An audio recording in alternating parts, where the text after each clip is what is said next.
በስመ አብ ወወልድ ወመንፈስ ቅዱስ አሐዱ አምላክ አሜን። የተከበራችሁና የተወደዳችሁ የእግዚአብሔር ቤተሰቦች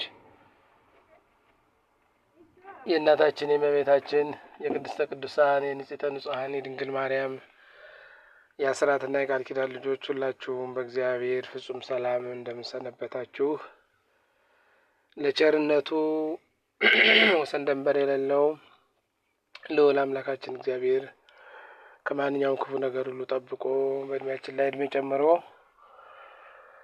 ለዚህ ዕለትና ለዚህ ሰዓት ስላደረሰን ስሙ የተመሰገነ ይሁን። ውድ ወገኖቼ ዛሬ እንደ እግዚአብሔር ፈቃድ አዲስ ትምህርት እንጀምራለን። አዲስ ማለቴ ያው የጤና ትምህርት ነው፣ ግን ባለፉት ትምህርቶቻችን ቀለል ባለ መንገድ የራሳችን የአካል ክፍሎች የእጆቻችን፣ የእግሮቻችን የውስጥና የውጭ መዳፎች ማሳጅ ወይም አኩፕሬዠር በማድረግ እንዴት እንደምንፈወስ በመጠኑ አይተናል። እሱ ትምህርት በጣም ሰፊ ነው። መጽሐፉ በጣም ትልቅ ነው። እንግዲህ መጽሐፉን አግኝታችሁ ታነቡ መልካም ነው። ካላገኛችሁ ሊቃን መጽሐፍ አለ። ምናልባት በቅርብ ያላችሁ ሰዎች በትውስትም በምንም ማንበብ ትችላላችሁ። ደውሉልኝ። እንግዲህ አሁንም በዚያው በጤና ዙሪያ ነው የምንማረውና የሰው ልጅ ጤነኛ ሆኖ እንዳይኖር በሽተኛ እንዲሆን ታማሚ እንዲሆን የሚያደርገው ነገር ምንድን ነው? በሽታ እንዴት ይፈጠራል? በሽታ እንዴት ወደ ሰው ይመጣል? ለምንድን ነው ታማሚ የምንሆነው? በሽተኛ የምንሆነው? የሚለውን ነገር እንድናይ ነው። እንግዲህ የበሽታ መንስኤዎችን ካወቅን ለመፍትሄውም ደግሞ መንገዶች አሉና ያንን ለማየት እንዲረዳን ነው። እና በዛሬው ትምህርታችን ለበሽታ መንስኤ ከሚሆኑ ነገሮች እንደ መንፈሳዊ እይታ ወይም በሃይማኖታዊ እይታ የበሽታ መንስኤ ምንድን ነው የሚለውን እናያለን።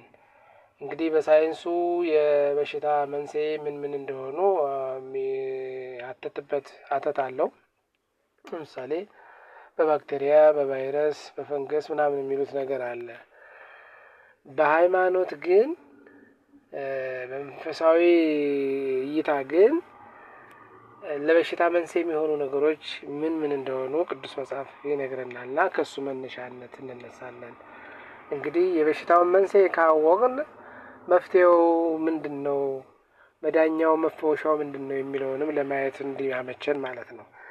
ዛሬ እንግዲህ ምክንያቶቹ ብዙ ናቸው። ዛሬ አንዱና የመጀመሪያውን እናያለን።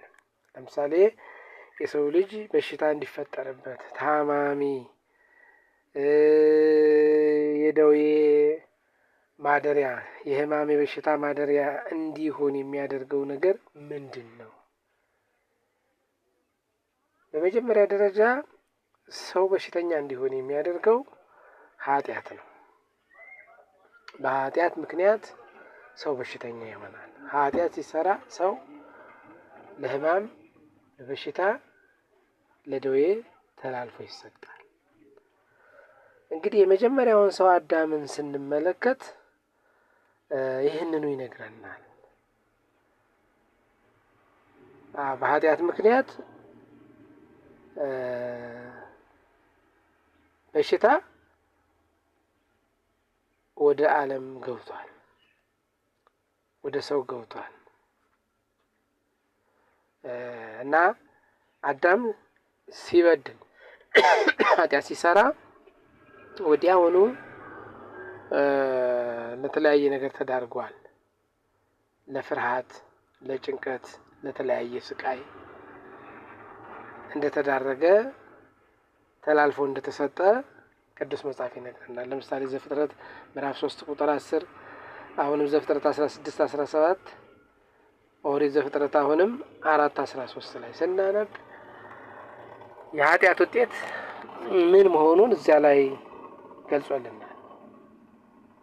አዳም እንግዲህ በገነት ሲኖር ኃጢአት ሳይሰራ ቅዱስ ሆኖ ንጹህ ሆኖ ደስተኛ ሆኖ ፍርሃት የለበት፣ ጭንቀት የለበት፣ ድካም የለበት፣ ጻር ጋር የለበት ደስተኛ ሆኖ በገነት ለ7 ዓመት ተኩል እንደኖረ ታሪክ መጽሐፍ ይነግረናል ማለት ነው። ኃጢአት መስራት ከጀመሩ በኋላ ግን ለብዙ ችግሮች፣ ለተለያየ በሽታ፣ ለተለያየ ጭንቀት፣ ፍርሃት፣ ስቃይ እንደተዳረገ የእግዚአብሔር ቃል ይነግረናል።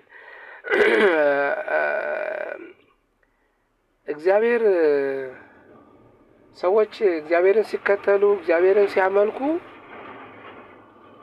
ሕዝቡን ከበሽታ ይፈውሳቸው እንደነበረ፣ ኃጢአት ሲሰሩ ግን በበሽታ እንደሚቀጣቸው ቅዱስ መጽሐፍ ይናገራል። ለምሳሌ እግዚአብሔርን ሰዎች ሲከተሉ ሕዝቡን ከበሽታ እንደሚያድናቸው እንደሚፈውሳቸው በኦሪት ዘጸአት ምዕራፍ 15 ቁጥር 25 ኦሪት ዘዳግም ምዕራፍ 7:12 ላይ ተጠቅሶ እናነባለን።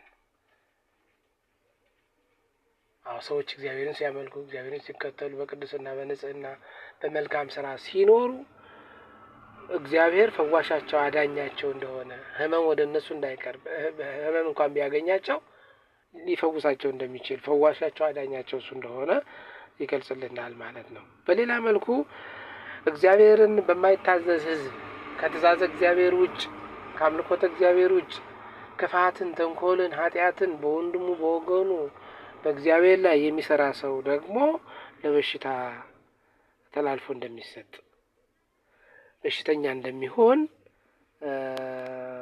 ዘሌዋውያን ምዕራፍ 26:14 ዘዳግም 28:22 አሁንም ዘዳግም 27:58 ኤርምያስ 24:10 ላይ ይናገራል። ሰው ኃጢአት ሲሰራ ከእግዚአብሔር መንገድ ሲያፈነግጥ ከእግዚአብሔር ሕግ ሲወጣ የተለያየ አይነት በሽታ እንደሚያድርበት ለበሽታ ተጋላጭ እንደሚሆን የእግዚአብሔር ቃል ይናገራል።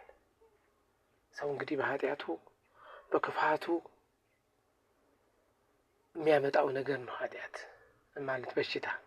ኃጢአት ስንሰራ በሽተኛ እንሆናለን፣ ሰላም እናጣለን፣ ደስታ እናጣለን፣ እረፍት እናጣለን። ብዙ ነገር ነው የሚጎልብን። ኃጢአት በጣም ብዙ መዘዝ ነው የሚያመጣው። የስጋ ብቻ መሰላችሁ? የነፍስም በሽታ ያመጣል።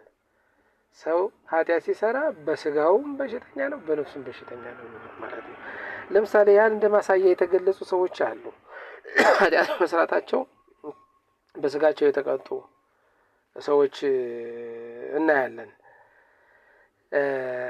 የሙሴ እህት ማርያም ኦሪት ዘኍልቍ ምዕራፍ 12:10 ሁለተኛ ነገሥት 5:25 ሉቃስ 1:20 የሉቃስ ወንጌል ምዕራፍ 1 ቁጥር 20 ማለት ነው።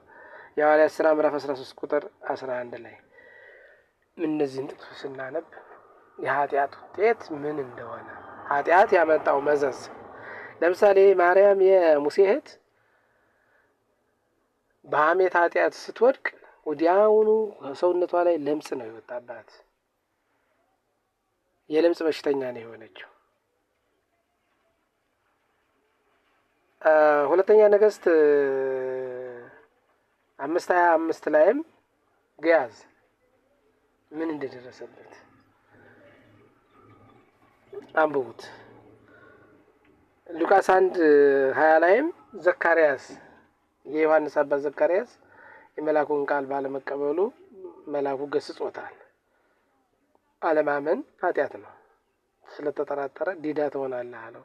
ልጁ እስኪወለድ ድረስ ዲዳ ሆኖ እንደኖረ ልጁ ከተወለደ በኋላ ግን ያንስ እስክታይ ድረስ ነው ያለውና አፉ እንደተፈታ ነው። የሐዋርያት ሥራ ምዕራፍ 13 ላይ በርያሱ የሚባለው ሐዋርያው ቅዱስ ጳውሎስ ሲረግመው ምን እንደደረሰበት አይነ ስውር እንደሆነ አይኑን ወዲያው እንዳሳወረው። ምክንያቱም ኃጢአት እየሰራ ጠንቋይ ነው። ሰዎች ወደ እግዚአብሔር መንገድ እንዳይመጡ የጽድቅን መንገድ እያጣመመ ክፋትን የሚሰራ ጠንቋይ ስለነበረ ቅዱስ ጳውሎስ ገስጾት ወዲያውኑ የእጁን አግኝቷል። እና ኃጢአትን መፍራት ያስፈልጋል ወገኖች። ኃጢአት የሥጋ ደዌ ብቻ ሳይሆን የነፍስ ደዌም ነው። አዎ። ስለዚህ ዛሬ ላለንበት የተለያየ አይነት በሽታ ለመቁጠር የሚያዳግት በሽታ በየጊዜው በየዘመናቱ አለ። በእኛም በሕይወታችን ላይ የተለያየ አይነት በሽታ አለብን። ምንጩ ከምንድን ነው? ኃጢአት ሰርተን ይሆን? ራሳችን መመርመር አለብን። በኃጢአት ብቻ አይደለም በሽታ የሚመጣው፣ እናያለን ወደፊት። በሰይጣን የሚመጣ አለ፣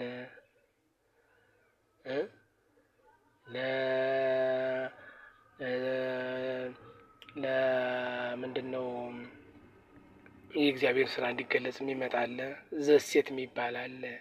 ብዙ አይነት የበሽታ መንጫ መንገዶች አሉ። እነሱን በዝርዝር እናያለን።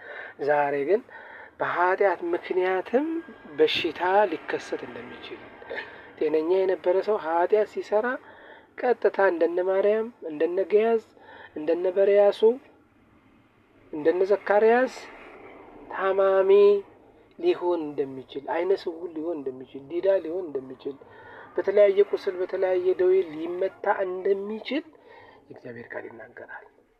ስለዚህ ኃጢአትን መፍራት አለብን። በጽድቅ እንድንሄድ ነው። እኛ ለጽድቅ የእግዚአብሔር ልጆች እኔ ቅዱስ ነኝና እናንተም ቅዱሳን ሁኑ አይደል የተባልነው? ለቅድስና ነው የሰው ልጅ የተፈጠረው። ዛሬ ግን በጣም የሰው ልጅ ክፉ ሆኗል፣ ጨካኝ ሆኗል፣ አውሬ ሆኗል። እንደውም በእውነት እንደ በደላችን አይደለም እየኖርን ያለነው። ቸርነቱ በዝቶልና እግዚአብሔር ቸርነቱ በጣም ብዙ ስለሆነ እና አንዳንዶቻችን ኃጢአትን ብንሰራ ወዲያውኑ አልተፈረደብንም። ግን ኃጢአት የሰራ ሰው ለጊዜው በሽተኛም ባይሆን እሱ በሽተኛ ነው። ምክንያቱም በስጋው በሽታ ባይኖርበትም በነፍሱም ይመጣል። የነፍስ በሽታም አለ። የነፍስ በሽታ ምንጊዜም ኃጢአት የነፍስም የስጋም በሽታ ነው እና ስለዚህ የበሽታዎቻችን መንስኤዎችን ማወቅ አለብን። ዛሬ ወደ ሕክምና ወደ ጸበል ወደ ምን የምንሮጠው መንስኤያችን ምንድን ነው? ከምን አንጻር ነው የኔ በሽታ? ከምን አንጻር ነው የኔ ደዌ ብለን ራሳችን እንድንመረምር ነው። የበሽታ መንገዶች ብዙ ስለሆኑ ነው እና ይህንን ልንመረምር ይገባል።